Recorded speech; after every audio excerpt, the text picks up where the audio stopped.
Alright, so I've got it connected up to my master cylinder, and I've got mine tipping slightly that way because that pipe isn't very long apparently that goes into the fluid.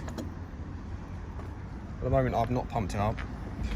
And then down here on my brakes I've actually got a vacuum pump, and I've put a little bit of clear tube in it so I can see air bubbles that are travelling. And I'm going to pump this up to about 10 psi, no more than that. I've already done this up. Right, so I've only got it pumped up to about 10 psi and it's holding the pressure.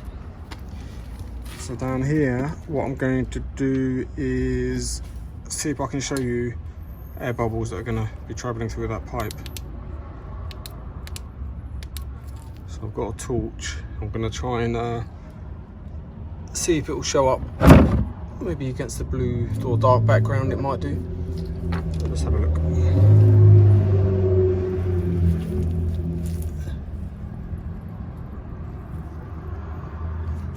Can you see those air bubbles?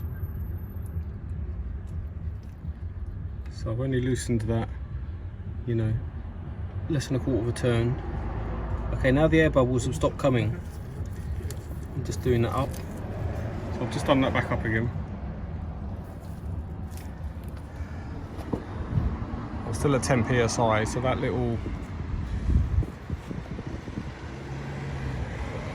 brief moment isn't enough to really drop the pressure. So I knew that I had air bubbles in my system because I changed the flexi hoses, and that means you can't avoid getting air up into the pipe. I'd already bled them using my Mighty Vac, but I knew that I still had air in the line somewhere. I could feel it when I was driving, so that's why I bought the Sealey. So I'm just gonna do that again really. So what I'm gonna do is hopefully you can see my spanner. Yeah, there.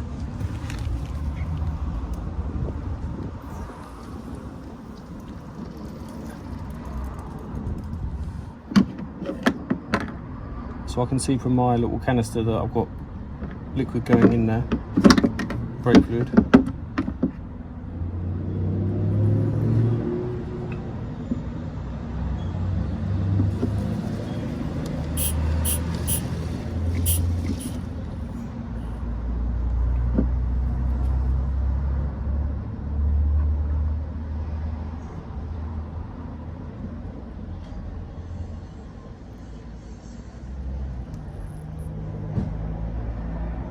Fluid level is still rising.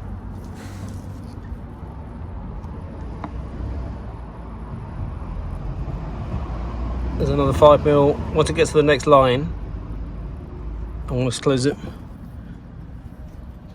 There we go. So I've just closed it. So that's taken 100 millilitres of fluid out in, you know, a minute or two. So it's very fast. Let's see what my pressure is. Wow, it's still 10. Yeah, so it's barely moved it really. So all in all, looks pretty good.